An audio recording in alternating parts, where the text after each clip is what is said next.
In this last piece, we are going to look to see how we can use estimation instead of performing the algorithms for adding, subtracting, multiplying, or dividing fractions.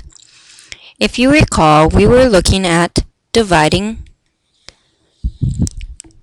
decimals or dividing fractions.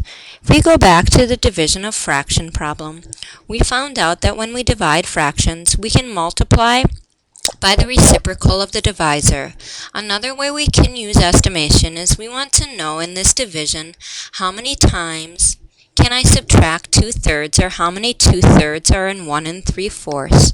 We can come up with an estimate by thinking, okay, I know there is at least 1 2/3 in 1 3/4.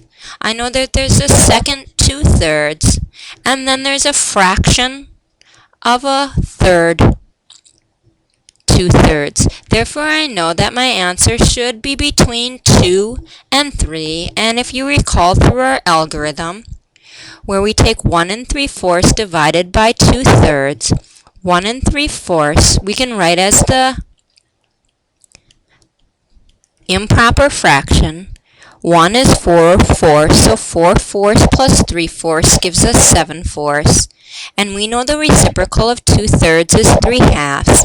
Therefore, we have the division statement turned into a multiplication statement, or 7/4 times 3/2, which gave us 21/8, or 2 5/8. So our estimate between 2 and 3 were very accurate. We can use estimation to do many mental math. Sometimes on the PPST, instead of doing time-consuming operations, we would be better off doing mental estimation. For example, if we wanted to find the product of 42 times 159, we could say, well, this is pretty close to 40 times 160. In order to do this mental math, we could say that 160 is really 100 plus 60, so now we have 40 times 100 plus 60. Now we could use our distributive property of multiplication over addition to say that this expression is 40 times 100 plus 40 times 60.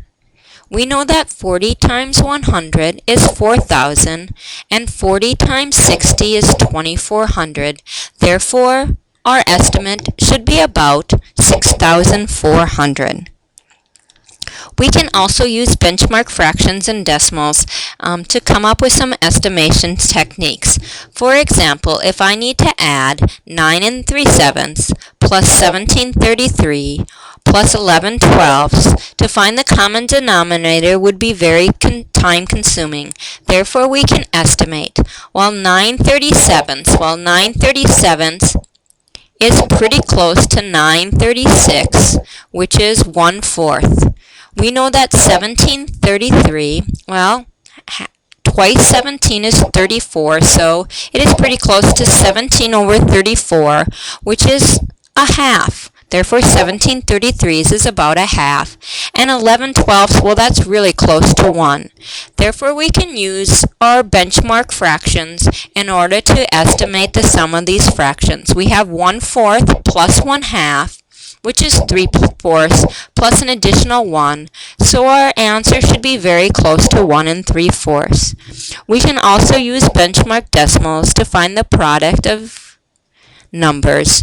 For example, if I want to find the product of 4,800 times 1,700 times 38, I know that 4,800 is about a half.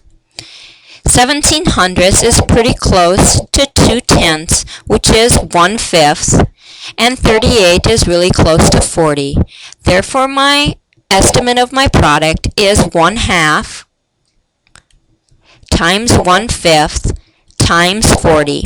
Well, I know 1/2 times 1/5 is 1/10, and 1/10 times 40 is 40/10, which gives me an estimate of 4. Therefore, I know that my estimate of my product is about 4. Estimation is a great way to help save time on the praxis exam.